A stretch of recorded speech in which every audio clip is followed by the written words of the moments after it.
Ambala, Mula Punja Mumkungi, Belenda Ambala, Mula Punja Mumkungi, Be Ubermo, and Ubermo, Boyowa, Be Benedoji, Bo Pedamu, Wale, Be Beneshet, Bo Pedamu, Kuntu, Ye, Dance in your Ye, Benamo, Belembo, listen no Votre Excellence, Monsieur le Consul, distingués invités, Monsieur le Sous-ministre, bienvenue à l'ENAP. Si pour certains d'entre vous, c'est la première fois, je vous souhaite la bienvenue ici. Bienvenue à l'ENAP. Bienvenue au GERIC, le groupe d'études sur les relations internationales du Québec. Et pour juste compliquer un peu les choses, le GERIC est membre du CIRIC, le Centre interuniversitaire sur les relations internationales du Canada et du Québec. Donc, vous avez ces organisations gigantesques qui sont responsables de la conférence où vous êtes aujourd'hui. Votre Excellence, membre du corps consulaire, Monsieur le sous-ministre adjoint, distingués invités, chers amis, c'est un immense privilège pour mon équipe et moi de vous recevoir aujourd'hui à l'ENAP, à l'occasion de ce troisième colloque sur les relations internationales du Québec organisé par le GERIC, membre du CIRIC évidemment. Monsieur Saint-Pierre et Roussel vous ont très bien introduit au sujet que nous allons aborder aujourd'hui et vous comprendrez très certainement l'importance de réfléchir et de débattre sur celui-ci. Donc, je ne m'éterniserai pas en prenant de votre temps, je vais juste prendre le temps de remercier quelques personnes. Bonjour à tout le monde. Merci d'avoir aux organisateurs pour ce thème d'intérêt. On le voit en termes de participation, mais on le voit également un peu partout sur plusieurs continents. L'intérêt pour l'Afrique va grandissant. Je me permets également de saluer donc son Excellence le commissaire, Madame la Rosatrice, ainsi les consuls. Alors, aujourd'hui, mon intervention porte sur l'action du Québec en Afrique. L'intérêt du Québec pour l'Afrique a certes au cours du temps été variable, mais il a surtout été multiforme. Et il est important de prendre en considération qu'il y a non pas une Afrique, mais des Afriques. Ça existe depuis à peu près un an. Et c'est le troisième colloque qu'on fait. Les précédents, c'est le Québec et l'Asie. Et ensuite, les relations intervilles, c'est-à-dire internationales des villes. Et ça, c'était très intéressant. Je ne savais pas qu'il y avait autant de relations internationales au niveau municipal. C'était passionnant comme colloque. Et aujourd'hui, ça s'annonce très bien aussi parce que les gens connaissent mal l'Afrique, ou en tout cas, moi je pense en tout cas très mal, et ils vont découvrir plein de choses. C'est surtout dire aux gens que d'abord il se fait des choses, apprendre ce qui se fait déjà comme échange. Les gens ne savent pas qu'il y a beaucoup d'investissements québécois, canadiens à travers toute l'Afrique, et c'est quand même assez énorme ce qui se fait déjà là, quand on prend toute l'Afrique et tout le Canada. Mais le Québec aussi était très actif. Les gens savent évidemment qu'il y a eu de l'aide internationale, des programmes de coopération, qu'il y a eu des missionnaires à l'époque qui œuvraient là-bas, mais ils savent moins qu'encore là, il y a des hommes d'affaires d'ici qui vont là-bas et qui démarrent des entreprises et qui vraiment essaient de percer dans le marché parce que c'est un marché en pleine progression. Ça aussi, les gens ne savent pas que l'Afrique, le taux de progression, c'est 5 % par année. De croissance, c'est quand même énorme. C'est beaucoup plus que le Canada, c'est beaucoup plus que les États-Unis. Donc, il se passe de quoi? Là, quelqu'un qui est intéressé à développer une entreprise, des projets de développement, c'est là-bas que ça se passe. Alors, vous posez la question notamment lorsque vous interviewez le sous-ministre. Oui. Est-ce que c'est un problème d'image? Est-ce que c'est un problème Je pense que ça, c'est un problème d'ignorance, de méconnaissance. Et c'est pour ça que ce genre d'événement, nous, on le trouve très important. Et je pense qu'on a vraiment touché la bonne corde, une corde sensible, parce qu'on est obligé de refuser du monde. Vous avez vu, la salle est pleine, et on a refusé. Il y a plein de gens encore ce matin qui appelaient pour pouvoir s'inscrire, et puis on est obligé de fermer l'accès hier parce qu'il y a seulement 156 places et c'était plein dès ce matin parce que ça intéresse les gens. Ça n'intéresse pas seulement des Africains, ça n'intéresse pas seulement des étudiants. Vous l'avez, il y a de tout dans la salle. Il y a des hommes d'affaires, il y a des gens à la retraite qui veulent aller là-bas travailler, puis des choses comme ça. Donc il y a plein de monde, toutes sortes de secteurs qui maintenant essaient de découvrir mieux l'Afrique. Et c'est pour ça qu'on fait ça, en gros, ce projet-là. Est-ce qu'il n'y a pas, je dirais quoi, incompatibilité, ou est-ce que vous ne marchez pas un peu sur les plates-bandes du Canada fédéral lorsque vous engagez les relations internationales du Québec avec l'extérieur comme ça? Non, pas vraiment. C'était pas le but, ça. C'est parce qu'il y avait personne qui s'occupait de ça. Il y a eu très peu d'études là-dessus. Puis pourtant, ça fait, vous voyez, par exemple, en Afrique, le Québec est là depuis le 19e siècle avec les missionnaires, avec tout. C'était la même chose en Asie, d'ailleurs, quand on a fait le colloque sur l'Asie. C'est que c'est des domaines où il y a eu très peu de recherche. Et c'est pas par concurrence envers le fédéral, les choses comme ça, c'est pas ça. C'est de voir qu'est-ce qui s'est fait ici, à l'intérieur du Canada, si on veut comme ça, mais c'est surtout qu'est-ce que le Québec a fait en termes de coopération internationale au fil des années, au fil des siècles même. Et il n'y avait pas d'études là-dessus. Vous allez le voir, faites des recherches, il y a très, très peu de choses. Quand on a fait le Québec et l'Asie, par exemple, on a appris des choses pendant tout le colloque parce qu'il n'y avait pas eu d'études globales faites là-dessus, alors que le Québec était très présent en Asie, encore une fois, même au 18e siècle, 19e, pardon. Et donc, il faut faire ça parce que ça ne s'est pas fait avant, c'est tout. Comme là, le point sur les relations du Québec avec l'Afrique, personne ne fait ça. Il n'y a aucune étude universitaire. Les jeunes avec qui je travaille ici du GIRIC, c'est des jeunes étudiants en maîtrise à l'école d'administration publique. C'est des jeunes qui s'intéressent à l'international, à l'administration, à la gestion des pays et tout ça. Eux trouvent justement que ces colloques-là, c'est extrêmement utile pour eux parce que sinon, ces données-là, ces informations-là, ils les ont pas. À moins d'aller à tel ministère pour avoir tel dossier, tel autre ministère pour avoir tel dossier, la chambre de commerce là-bas pour avoir tel dossier. Vous allez voir pendant le colloque, c'est ça. Il y a plein de gens qui se retrouvent à échanger des informations qui ne s'échangeaient pas avant parce que c'était pas disponible ni sur Internet, ni dans des études universitaires ou même des études au niveau du milieu des affaires. Alors que là, tout à coup, ils se retrouvent ensemble, ils se mettent à échanger. Ça, c'est ce qu'on veut faire à ce genre de colloque.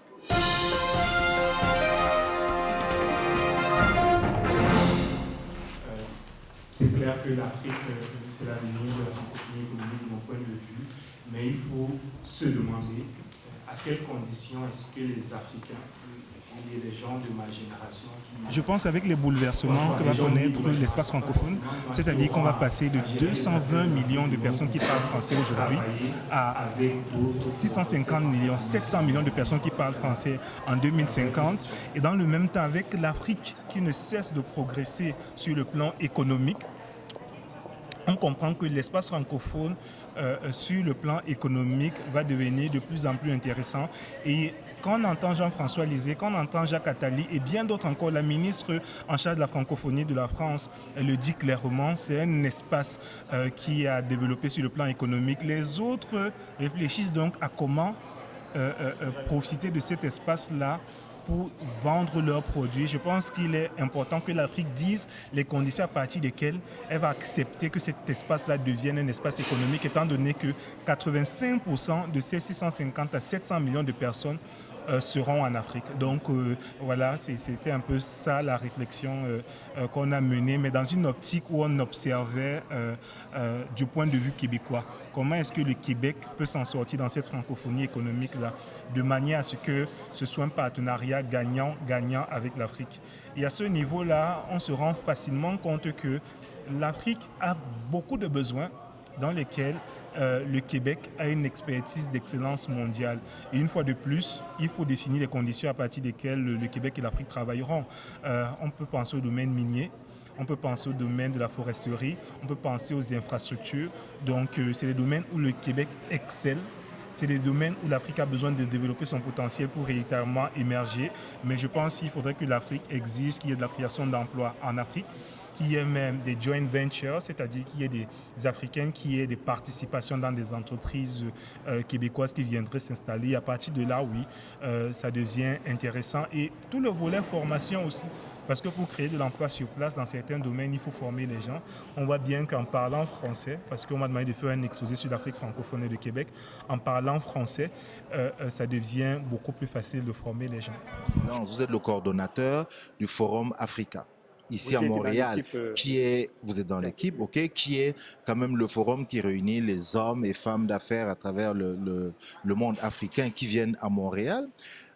Lorsqu'on a participé ou qu'on a pris part à un événement comme celui-là et qu'on vient à un colloque organisé par le GIRIC, qui est le groupe d'études en relations internationales, donc c'est plus des gens qui sont en études, qu'est-ce que vous leur apportez de votre expérience du forum?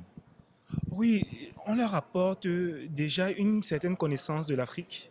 On leur apporte des exemples concrets du continent, la réalité des chiffres, la réalité de la dynamique des entreprises qui évoluent pour que ces futurs décideurs, parce que c'est l'École nationale d'administration publique, que ces futurs décideurs québécois, vous avez bien vu Cyril, et c'est une audience qui est majoritairement québécoise. En tout le moins, il y avait plus de blancs que de noirs, être majoritairement québécoise. On vient leur dire, et c'est très important, que l'Afrique est un marché, l'Afrique est un partenaire de très grand avenir pour le Québec, que ces deux parties du monde ont beaucoup à gagner en collaborant. Donc, en les sensibilisant, en leur parlant de la réalité du terrain, c'est pour les inviter à se rendre compte et les influencer. Puisque on est dans un monde mondialisé où à un moment donné, il faut faire des choix. On vient leur expliquer pourquoi l'Afrique par rapport à d'autres a des avantages et il faut absolument qu'ils y soient aussi. Donc c'est extrêmement important, même si c'est des étudiants. D'ailleurs, certains peuvent être des professionnels aussi qui viennent en formation ici. Et il faut vraiment profiter de ce genre de tribune pour tenter de les influencer, bien sûr. Vous l'avez dit, Serge, c'est un public majoritairement québécois, pour dire plus de blancs que de noirs, puis de la diaspora africaine ici à Montréal. Oui, je pense que ça aurait aussi pu être, je ne sais pas comment nos amis du GIRIC ont communiqué, ça aurait aussi pu être effectivement une occasion pour la diaspora. Encore qu'il y en a, hein, il y a beaucoup d'étudiants de l'ENAP eux-mêmes déjà qui y sont. Ça aurait pu être une occasion, mais je suis très content, moi, honnêtement, parce qu'il y a différentes tribunes. J'étais à l'activité de lancement du REPAF, le réseau des entrepreneurs et des professionnels africains, dernièrement, la semaine dernière. Ce n'était que des Africains. On a parlé du Québec, on a parlé de l'Afrique. Ici, c'est des Québécois à qui on est venu s'adresser. Et je dis, par rapport à la sensibilisation qu'il y a à faire, le travail d'explication qu'il y a à faire, parce qu'il y a une très grande méconnaissance de l'Afrique ici, c'est des tribunes qui deviennent même, enfin, on est dans des sentiments jubilatoires, parce que oui, il faut, et en plus, il faut les influencer. On a affaire sans doute à des futurs décideurs.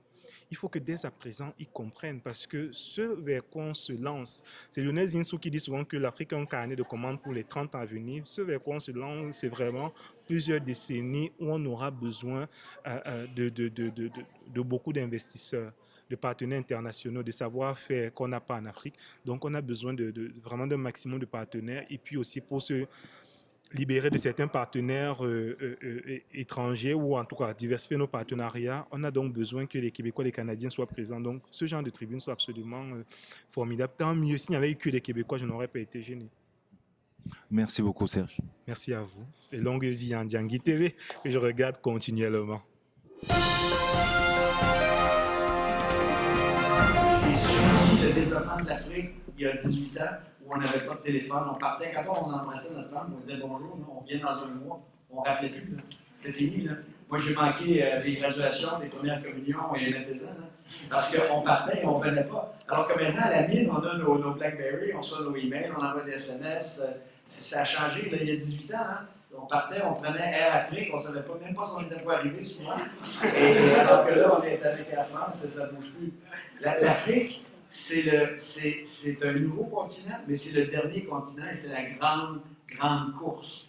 Ceux qui ne le savent pas aujourd'hui, vous savez, il y a des gens autour de nous qui sont toujours très, très informés. Le Sénat français, la semaine dernière, a sorti son rapport qui dit « L'Afrique est notre avenir ». Il parle au nom de la France. Il dit « Pour participer à ce colloque, qu'est-ce qu'il peut apporter à l'Afrique, qu'est-ce qu'il peut apporter au Québec, qu'est-ce qu'il apporte aux hommes ou à l'homme d'affaires que vous êtes un colloque comme celui-là? Écoutez, un colloque comme celui-ci, c'est vraiment pour la formation. C'est quand on est en Afrique et qu'on a réussi en Afrique, que les choses se développent très, très bien, on se doit de parler à nos compatriotes de ce qu'est l'Afrique. Moi, je crois en l'Afrique depuis 18 ans. Ça fait 18 ans que je dis que l'Afrique est le prochain continent. Aujourd'hui, c'est une réalité. C'est le prochain continent. C'est le continent pour les 20, 30, 50 prochaines années. Et donc, je donne de mon temps aux organisations comme aujourd'hui pour parler de l'Afrique, pour leur démontrer que l'Afrique, c'est un grand marché, c'est un potentiel énorme, que toutes les histoires de sécurité, elles sont réelles, mais elles sont gérables, que les gens là-bas sont très travaillants, qu'il y a des opportunités d'affaires pour les Canadiens, pour les Québécois qui sont réelles. Et je me dois d'en parler. Donc, parce qu'évidemment, un colloque comme ceci, pour mes choses à moi, là-bas, on est déjà installé, on a déjà nos contacts. Ça ne nous apporte rien de tangible, mais je crois que pour le Québec et pour le Canada, c'est très important qu'on en parle et qu'on dise que l'Afrique est le prochain continent. Alors justement, avec plusieurs pays africains, le Québec, le Canada établit des relations, je dirais, diplomatiques depuis de nombreuses années, mais on sait que la présence canadienne dans ces pays est aussi éloignée, mais au niveau des hommes et femmes d'affaires, ça semble être récent. C'est quoi? C'est de l'hésitation, c'est de la peur, c'est de la méconnaissance, c'est quoi exactement? Les hommes et femmes d'affaires, vous savez, suivent les marchés. Et les marchés ont été plutôt l'Amérique du Sud il y a 20 ans, l'Asie il y a 10 ans. Alors vous êtes un homme d'affaires, vous êtes comme un chien rapporteur. Vous allez où la volaille se trouve et vous allez avec votre instinct aller où les marchés sont. Et il y a 10 ans, si vous aviez le choix entre la Chine, le Vietnam, la Corée ou la Côte d'Ivoire, c'était la Chine, c'était l'Asie. Aujourd'hui, si vous avez le même choix, c'est la Côte d'Ivoire. Alors, vous savez, la Chine s'est développée, l'Asie s'est développée. Aujourd'hui, c'est encore en développement, il y a encore énormément de choses à faire là-bas, mais l'Afrique est au début de son envol et si on peut participer et on peut vraiment avoir des fondations solides là-bas comme société canadienne, ben c'est le temps de le faire maintenant. Aujourd'hui, vous êtes à la tête du Conseil canadien pour l'Afrique. Qu'est-ce que vous pouvez dire à ceux qui éventuellement regardent, ceux qui ont peur, je parle là du côté africain, de cette nouvelle venue, parce qu'on a parlé des Chinois, mais on pense aussi maintenant aux Québécois canadiens? Écoutez, c'est toujours pareil. Vous savez, l'Afrique, aujourd'hui, et depuis des années, c'est un continent lointain. C'est un continent qui, dans les années 80, a eu énormément de presse, mais de mauvaise presse. Alors, les gens un peu plus âgés craignent l'Afrique. Les jeunes ne craignent pas l'Afrique. Et souvent, les gens vont dire, oui, mais vous savez, l'Afrique, c'était dans les journaux le week-end dernier. Regardez ce qui est arrivé au Mali. J'ai dit, oui, c'est vrai. Regardez ce qui est arrivé au Texas. Il y a eu une tuerie au Texas, il y a eu des blessés, il y a eu 30 personnes de blessés. Et j'ai pas vu ça au Mali, là. Oui, il y a un incident. Il faut relativiser tout ça. C'est certain qu'il y a des incidents au Nigeria, c'est certain. Il y a des incidents tous les jours en Amérique. Et est-ce que l'Amérique est un endroit où on ne veut pas faire des affaires? Non. Le Nigeria n'est pas un endroit où on ne veut pas faire des affaires. Alors, on doit, chez les jeunes, instaurer cette nouvelle culture-là que l'Afrique est le prochain continent. Les plus âgés, ça va être difficile. Ils ont vu les changements de gouvernement, ils ont vu les années 80 où tous les pays changeaient de gouvernement. Ils sont encore à penser qu'il va y avoir un coup d'État, on va perdre les actifs qui sont là-bas, ce qui, on le sait tous, n'arrivera jamais. Mais bon, alors on a du travail à faire. C'est pour ça que le Conseil canadien pour l'Afrique fait du travail et explique aux gens la situation et essaie de faire un maillage entre les sociétés africaines et les sociétés canadiennes. Le Canada, c'est plus l'action et ailleurs, c'est plus les études. Ils sont plus portés sur les études. Tout à fait. Bien, écoutez, l'Europe, depuis 30 ans, s'est développée par des études. La Banque mondiale a financé des études. Les consultants ont fait des études. Les études sont là, ils sont en filière. C'est très poussiéreux. Et depuis 10 ans, 5 ans, vous avez les Canadiens qui, eux, n'arrivent pas d'études. Et nous, on fait les choses, on fait arriver les choses. On va construire des projets, on va développer des projets et on regarde toujours ce qui est fait alentour de nous et c'est que des études, que des études, que des études. Et je crois que l'Afrique, elle en a terminé de faire des études. Je prends un projet en Guinée-Conakry. Il y a un projet de minerai de fer là-bas qui est absolument phénoménal et ça fait 40 ans que des Européens font des études. C'est plus le temps de faire des études, là. Le minerai de fer, c'est le temps de le développer. Le gouvernement veut le développer et est en train de vraiment de mettre un cadre pour développer le projet de minerai de fer en Guinée, le projet de manganèse au Burkina Faso, l'uranium au Niger. Vous savez, les études, c'est terminé. Et bon, en disant ça, évidemment, on vient de fermer la porte à des gens qui sont meilleurs en études qu'en exécution. Et ça, c'est la vie. Nous, les Canadiens, on est meilleurs en exécution qu'en études.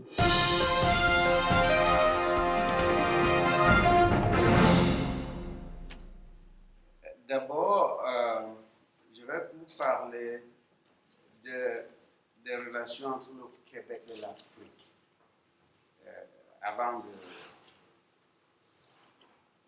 Pour nous en Afrique, et surtout pour les pays d'Afrique francophone, le Québec occupe une place de choix. Le Québec est perçu comme la porte d'entrée en Amérique du Nord. C'est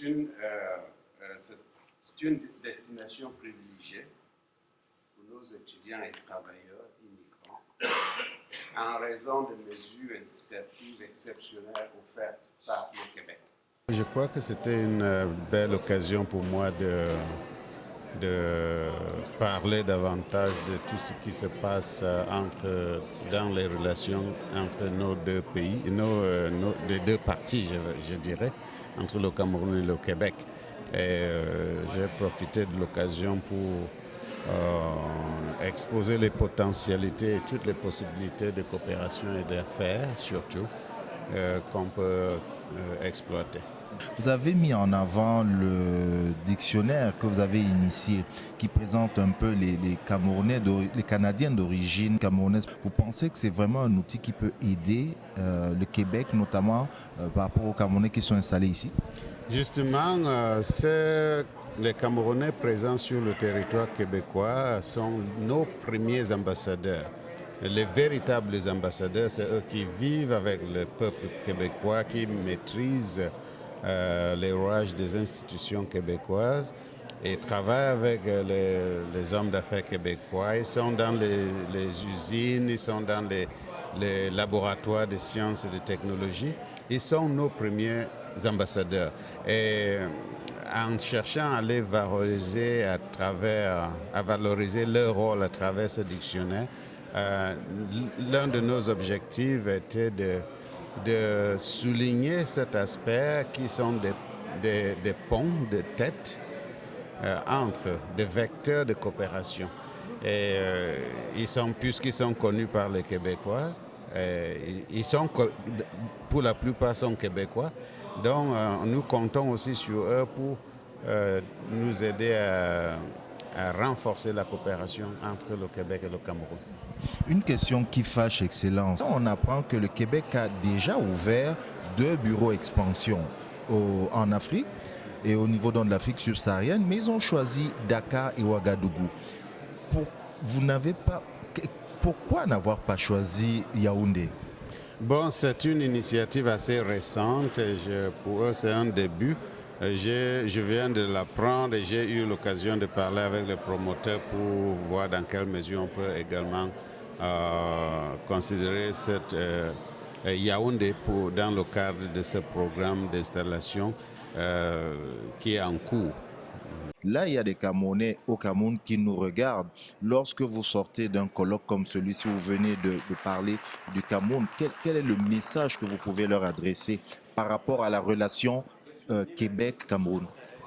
Je dirais à tous les Camerounais qui soient ici au Cameroun d'avoir confiance en l'avenir de leur pays, d'ouvrir davantage les yeux pour voir les possibilités qui sont les nôtres sur notre territoire, un très beau pays, très riche, qui regorge en ressources minérales, naturelles et en ressources humaines.